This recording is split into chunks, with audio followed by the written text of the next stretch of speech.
Welcome to the channel, guys. We are back again, and today we're going to be talking about Red Tobacco by Mancera, so stay tuned for that.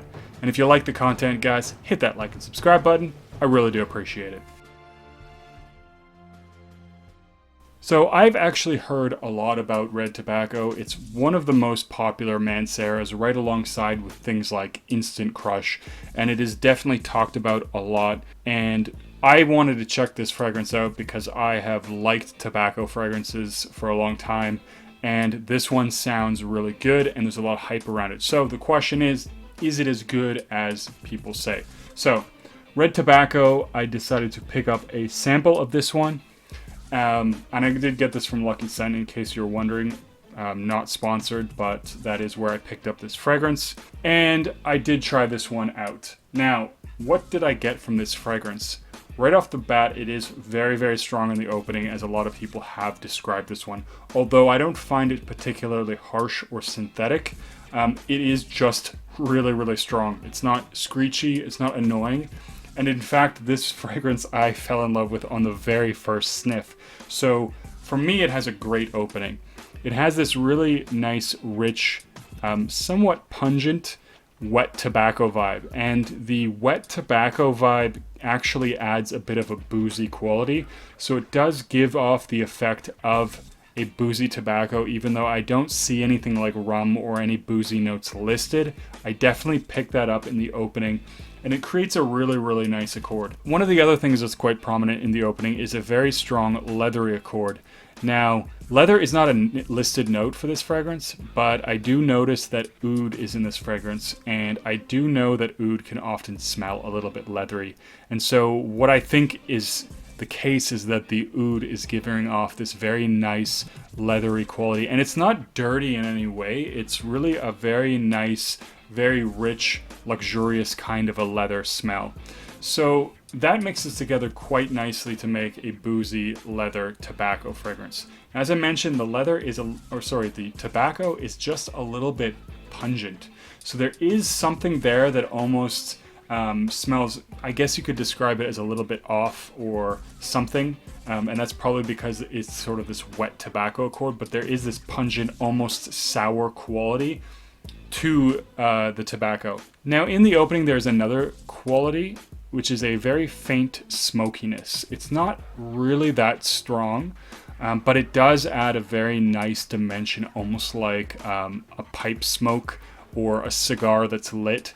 So it has this sort of a little bit of a spark, which I think is coming from the spices, with a nice subtle smokiness. Now, as for the spices, I know I've heard a lot of people say they get a lot of spice from this fragrance. I know cinnamon is a listed note, and I think also saffron is, and I actually get neither of those in this composition. To me, this is more that boozy leather in the opening, with a somewhat smoky, a little bit tart or sour tobacco. It is really nicely done, and like I said, the opening for me is not harsh, and I absolutely fell in love with this one on first sniff. So I do think it is actually a really good fragrance. Now, as this one dries down, it does certainly change a little bit. It's not a super dynamic fragrance, but it does actually change quite a bit. So that wet quality to the tobacco, that sort of booziness, definitely dissipates, and I do lose the smoky quality as well. As this one dries down, I also find that the leatheriness tones down quite a bit. So whereas I get it fairly prominently in the opening, it's only very, very subtle in the dry down. There's only a slight touch of a leatheriness, and again, I believe that's coming from the oud. What I get a lot more of is a sort of chocolatey vibe, and now I've noticed or talked about this vibe before with fragrances like Creation E or Enigma Parfum Cologne, and I find something about the dry down of tobacco and vanilla comes off to me a little bit chocolatey. Now, not like a full-on chocolate fragrance, not something like Black Phantom or Over the Chocolate Shop, or whatever, not like this full-on chocolatey vibe, but there is something that gives off a slight impression reminiscent of that to me. Now that chocolatey vibe, that chocolatiness does have a little bit of sweetness, and again, that's definitely coming from the vanilla. And there is still a bit of a tobacco vibe, but it's not sour at all at this point. It's more of a sweet tobacco vibe, and it is actually really, really nice. A very pleasant somewhat creamy dry down that I still get some reminiscence of the smokiness in the opening. I get absolutely no spices in the dry down. Through and through, I would say this is a very, very pleasant fragrance for me from start to finish. I really do like it all. Fantastic. Really well done. I do see why this was hyped up and why so many people do like this fragrance. Now, I will say that the overall composition is very similar to Hafez 1984. I know that fragrance has been compared to Red Tobacco before. Red Tobacco, in case you're curious, did come first, but they are very, very similar. And I would say if you like Hafez 1984, you will definitely like Red Tobacco, and you will definitely see the similarities between them. Although Hafez 1984 is not a carbon copy of this fragrance, it definitely had to borrow, at least to some degree, in my opinion, with this one and with the overall similarities. Both of them, however, wonderfully executed. If I had to pick, I actually prefer Red Tobacco a little bit. I find the leather a little bit more prominent. That sort of sour tobacco also a little bit more prominent, and it is just a little bit smoother and the dry down much creamier. Onto this fragrance, or back to Red Tobacco particularly, this fragrance is a beast. So it's definitely been said before, this one is a beast mode fragrance, and I agree through and through. Very, very strong, right off the opening, extremely potent.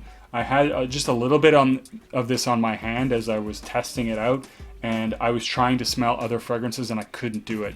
While I could get a little bit faint touch of those fragrances, really this one was overpowering everything. So it will definitely cut through a lot of fragrances. It's very, very potent, and I would say that very, very strong vibe lasts at least 2 to 3 hours, where it's projecting over an arm's length.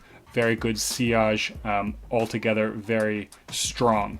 It does last a long time as well, easily passing the 8-hour mark. I would put this anywhere in that 8 to 12-hour mark quite easily for me off my skin. And so it does last a really, really long time. As for when you could wear this fragrance, definitely because it's so thick and so strong, I would wear it mostly in the fall or winter. I do feel like this is fairly versatile for those colder months, in the sense that it could be more formal. I could see wearing a suit with something like this, and it could easily also be something a little bit more casual. However, there are certainly times where I would probably advise against, or I personally wouldn't wear it. I probably wouldn't wear it to the office, or because it is so strong, and it would very possibly annoy people. And of course, you need to take that into consideration when you're at work.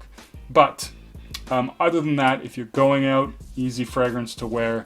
If you are just chilling, doing whatever, still an easy fragrance to wear. But generally speaking, if you're not in a climate-controlled environment, this is probably one that's better suited for the fall or winter. Very thick, very heavy, very strong. Now, a lot of other tobacco fragrances, get talked about, not always compared with this one. I know people love things like Herod, and just to give you an idea, if you've smelled Herod but not this one, I find that Herod is sort of a sweet cherryish vibe with a very dry tobacco, and that's something that definitely contrasts this fragrance quite a lot. This is something that's a lot more wet, a lot creamier as well in the dry down, and so it's of course quite a different fragrance. I also find that the smokiness is a lot higher in Herod, so I do actually get a lot of that smoky vibe from that fragrance that I don't get as much from this. As far as Manceras go in general, they're very, very good and affordable fragrances. There's a lot of them though,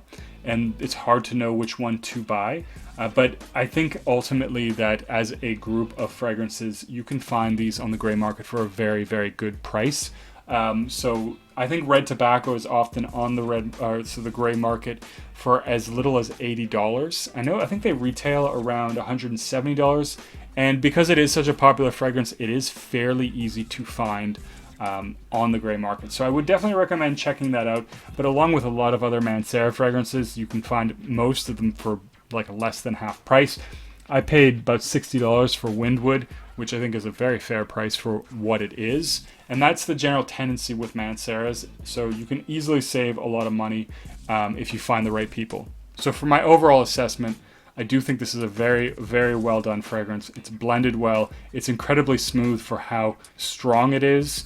And aside from that sourness that I think could put some people off, I do think it's a really fantastic fragrance from start to finish. I do enjoy this one. And so overall, this is one that I would definitely be interested in getting a bottle of in the future, especially since it can be gotten for a very good price. So if you like tobacco fragrances, I would definitely recommend checking it out. Anyways, guys, that's it for this one. Don't forget to leave a comment down below. What's your favorite tobacco fragrance? And as always, don't forget to like and subscribe, and I'll see you guys in the next video.